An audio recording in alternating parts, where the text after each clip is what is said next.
Coming up on Jerusalem Dateline, the UN takes an anti-Israel stance by officially equating the birth of Israel with the Arabic word for disaster. Plus, what are the differences between Hamas and Islamic Jihad? We look at the ties they both have with Iran. And creating art to affect the world for good. One man advocating for Persian women through murals. And another encouraging Iran's underground church with music. All this and more coming up on this edition of Jerusalem Dateline. Hello and welcome to Jerusalem Dateline. I'm Chris Mitchell. Sunday marks 75 years since Israel was declared a new nation, 6 months after the UN voted to create a Jewish state. Yet the UN is not celebrating this historic event. Instead, it's commemorating what Palestinians call the Nakba. That's Arabic for catastrophe. This twisting of history has the Israeli ambassador to the UN up in arms. Instead of observing the anniversary of its vote establishing the State of Israel, the UN is commemorating the anniversary of the Nakba, or catastrophe. The Nakba is what Palestinians say is their forcible eviction from the land of Palestine during Israel's War of Independence in 1948. Israeli ambassador to the UN, Gilad Erdan, blasted the UN, which is the source of many anti-Israel resolutions. Instead of commemorating the real Nakba, the expulsion of almost 1 million Jews from Arab countries following the establishment of Israel, this biased organization is distorting its own history. I'm working to ensure that member states understand that attending this despicable event means destroying any chance of peace by adopting the Palestinian narrative, calling the establishment of the State of Israel a disaster, while ignoring Palestinian hate, incitement, terror, and refusal to accept the legitimacy of a Jewish state. The anniversary comes just hours after a ceasefire ended a 5-day conflict between Israel and the Palestinian Islamic Jihad. The terror group fired more than 1,400 rockets at southern Israel, landing as far away as Tel Aviv and on the outskirts of Jerusalem. Israel attacked hundreds of rocket launching sites, and the Iron Dome shot down about 90% of the rockets headed toward populated areas. A few did get through, as in the city of Ashkelon, and 2 died in separate rocket attacks. Many believe it's just a matter of time until another round of fighting will resume.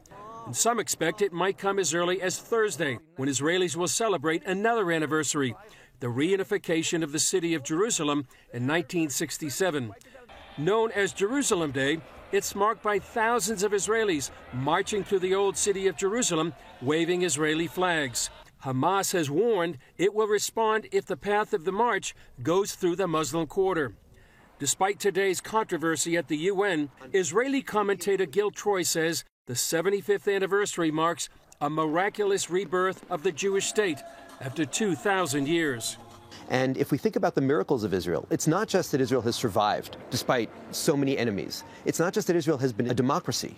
It's absorbed 3 million Jews from all over the world. White, black, religious, secular, doesn't matter. They're all welcome. It has created a startup nation which is generating all kinds of miracles for the 22nd century. So here we are. We look backwards, and we're rooted in a story of thousands of years, but we look forward, and we're inventing the future.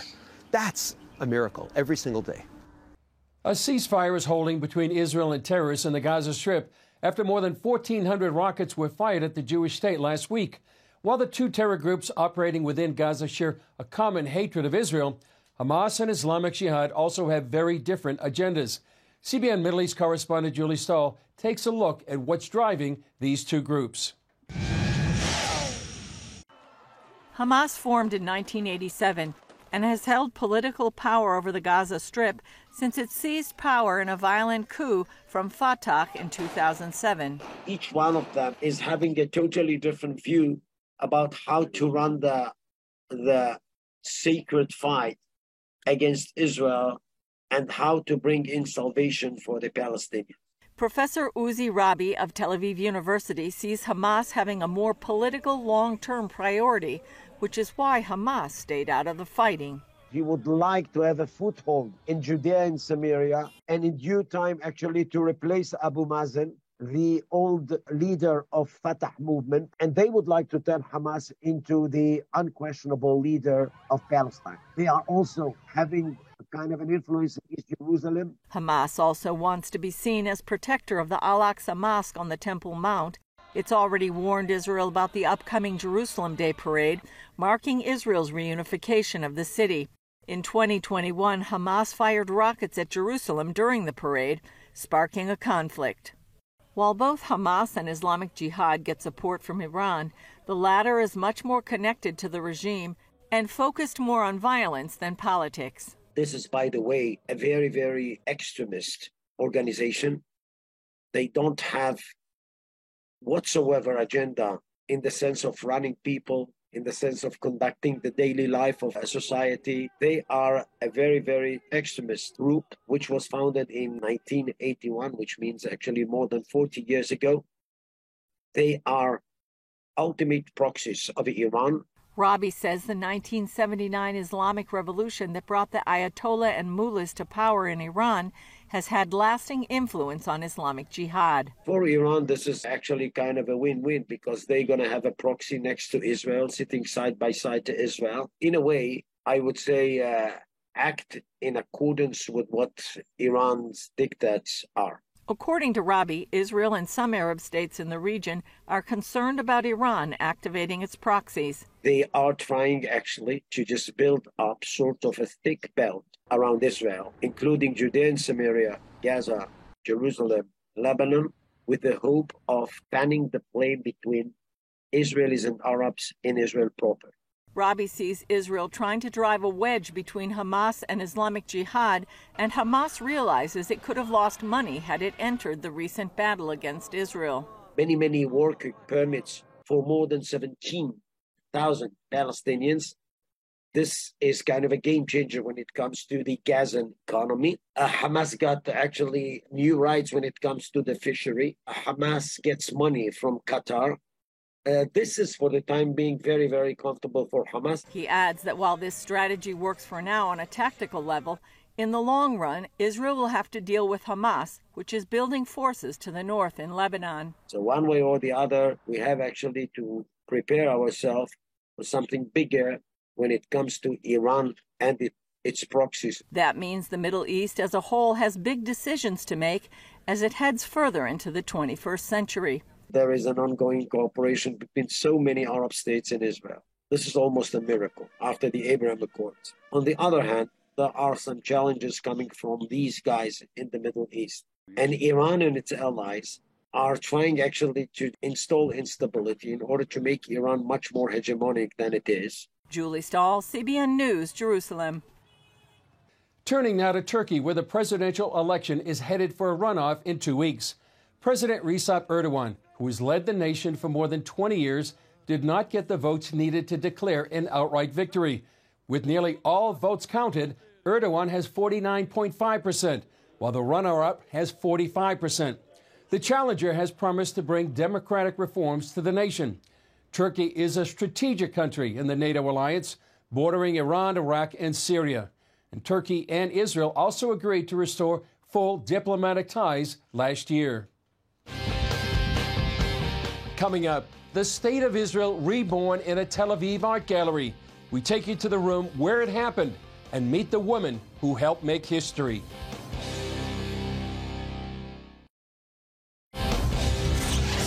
"75 years ago, the world changed forever when a declaration signed in a Tel Aviv art gallery announced the rebirth of the Jewish state. A few years ago, CBN Scott Ross looked back at that moment with someone who was there. We are in a historic setting here. Where are we and what happened? This is the room where the Jewish state of Israel was born 70 years ago. In this tiny room with these same furnitures, a ceremony that lasted 32 minutes and shook the world. As British rulers left Israel that day, 5 Arab armies invaded. So it's like when you mix the happiest day for the Jewish people, one of the greatest moments for our nation in modern times, with one of the most dangerous and sad days when Israel was that close to a complete annihilation. Why this building? Why here? Why Tel Aviv? This building was simply the safest auditorium in the city of Tel Aviv. Who were the people that were here? Most of them people from around Tel Aviv. because they could not invite people from Jerusalem, because Jerusalem was disconnected. Only 350 of them were lucky enough to be squeezed in the room with no air conditions. And among the crowd of witnesses was Yael Sharet. Her father was on the stage here, Moshe Sharet. He was the right hand of Ben Gurion and the kind of the foreign minister of the provisional government of Israel. I met Yael Sharet Medini at her home near Tel Aviv. Here is my aunt, and this is my forehead. Hopefully there's something behind it, as I say, and we share the chair there, next to the wall. She told me how just the day before, her father dictated and Yael wrote a draft of the Declaration of Independence. This is my father's version of the Declaration. The one that he dictated to me, this is my handwriting. This is a photocopy of the original. Yeah. The original is in the archive. Yael simply calls herself a handmaiden of history. Do you remember the event itself when Ben Gurion stood up and read? It's epic. It's really epic.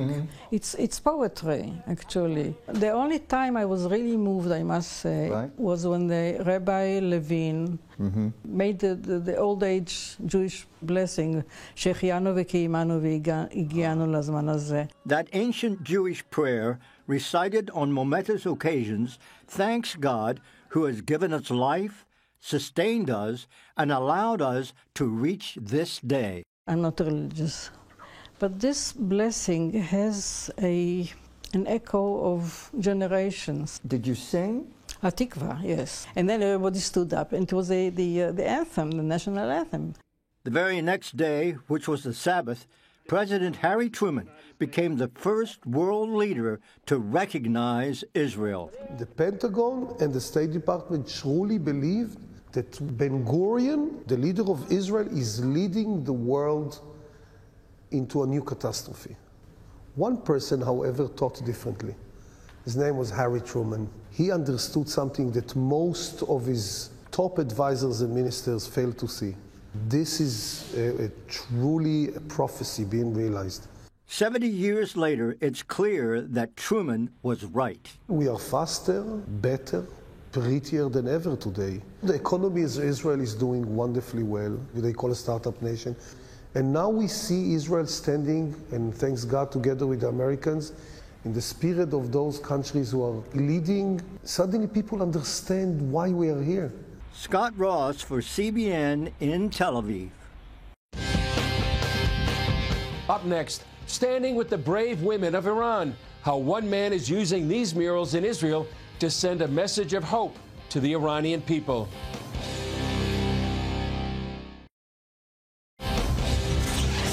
Protests in Iran appear to be cooling following the death of a young woman who violated the country's modesty laws last year. However, Iranian women are still openly refusing to wear the Islamic head covering, even though they face pushback from the regime. One man recently came to Israel on a mission to show solidarity with these women through art. Human, we were here in the studio after the first mural. Now there's 5. Tell us what's happened in the last 5 murals. So that was back in January 9th. Now we're in May. So as of now, we have 2 in Jerusalem. We have 1 in Nazareth, and by the grace of God, we have 2 in Netanya. We're up to 5. Tell us about the ones in Netanya. The Islamic regime, at the beginning of the protest, was basically just murdering everybody. Recently, they've started poisoning the girls. And the other thing that they do is they take a little gun full of pellets and they shoot out the eye of the female protesters. And they really target the really pretty girls. And so I was praying, and I really felt God say, I want to inspire the people who are living and fighting. And so the idea was to memorialize these really strong, brave women, because this is a woman-led protest, by memorializing their pictures. And so the 2 in Netanya are 2 women who have an eye shot out, and the bird of Iran is the nightingale, and the bird of Israel is the hoopoe. And so both murals in Netanya, one has the nightingale and one has the hoopoe, because these murals are meant to unify Israel and Iran. I want to remind everyone, Iran, the Persian people, have been friends of the Jews for over 3,000 years. and they've only been enemies for less than 50. These murals reminds people of that. Yeah, and you also had quite a visitor there at one of the murals. Tell us about that. So the Crown Prince of Iran visited Israel. It's the first time anybody of the royal family came to visit Israel.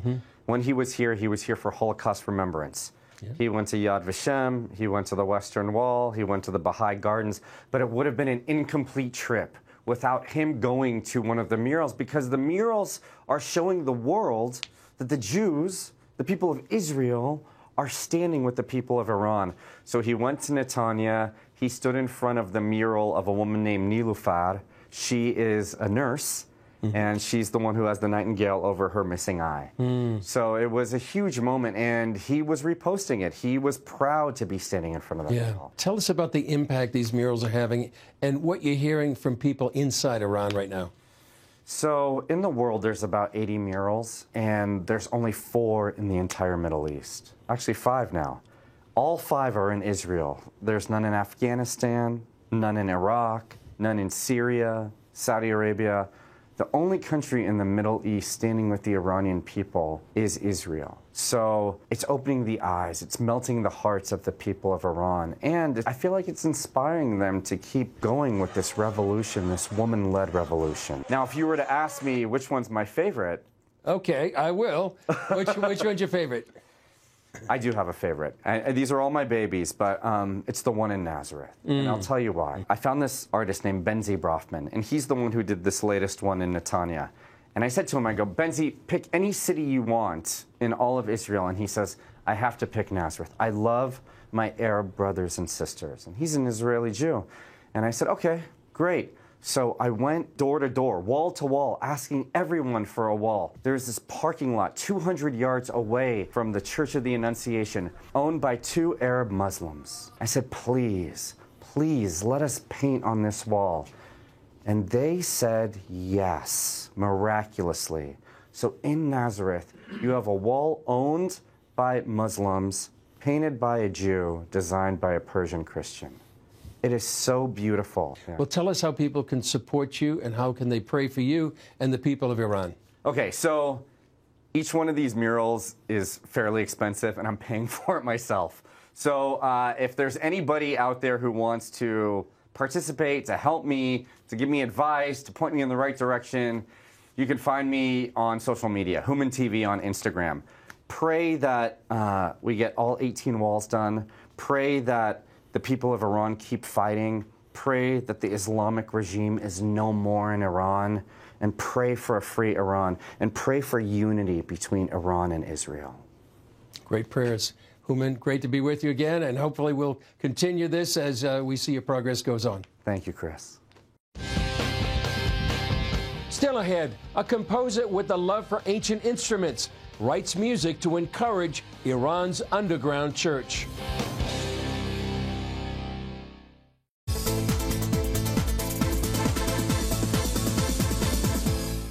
Thank you for watching Jerusalem Dateline.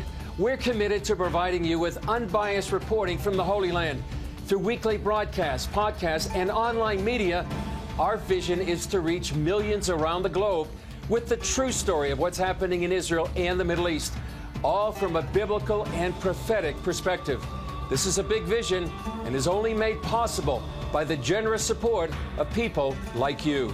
Call us toll-free at 1-800-700-7000 or go to cbn.com/Jerusalem Dateline and make a donation that will help spread the light of truth about Israel throughout the world.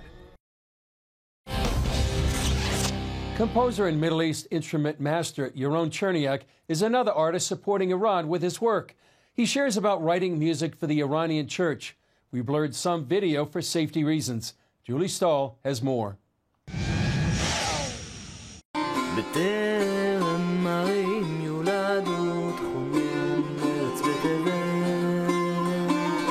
So you're very connected to this region. Your music's very connected. For some reason, it was just on my heart so much to develop and produce and widen the repertoire of worship music in Farsi.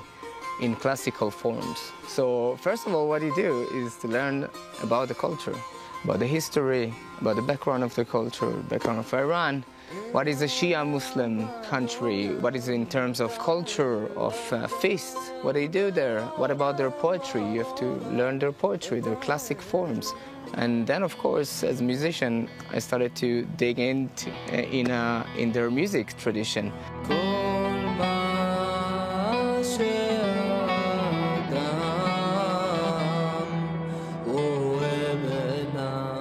So that's the idea, is to speak the language of the people, their rhymes, their rhythms, their poetry, their language, not to touch it, not to try to westernize it. And the goal is to reach out to traditional societies, especially in Iran, where the underground church is facing persecution and oppression by the regime, the Islamic regime. And sometimes in those traditional societies, Western worship music, sometimes it's almost an obstacle for the traditional person. When he listened to that, he shut the door immediately.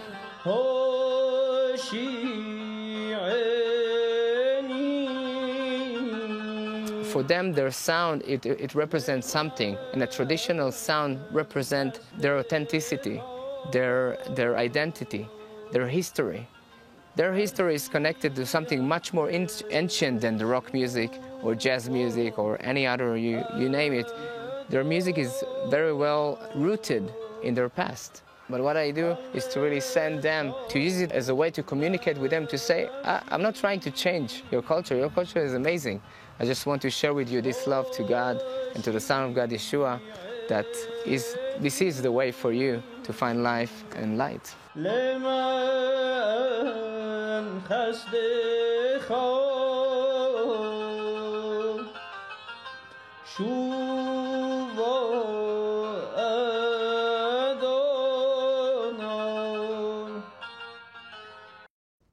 Well, that's all for this edition of Jerusalem Dateline. Thanks for joining us. Remember, you can follow us on Facebook, Twitter, Instagram, and YouTube.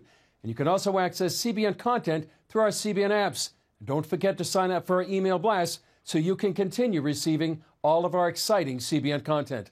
I'm Chris Mitchell. We'll see you next time on Jerusalem Dateline.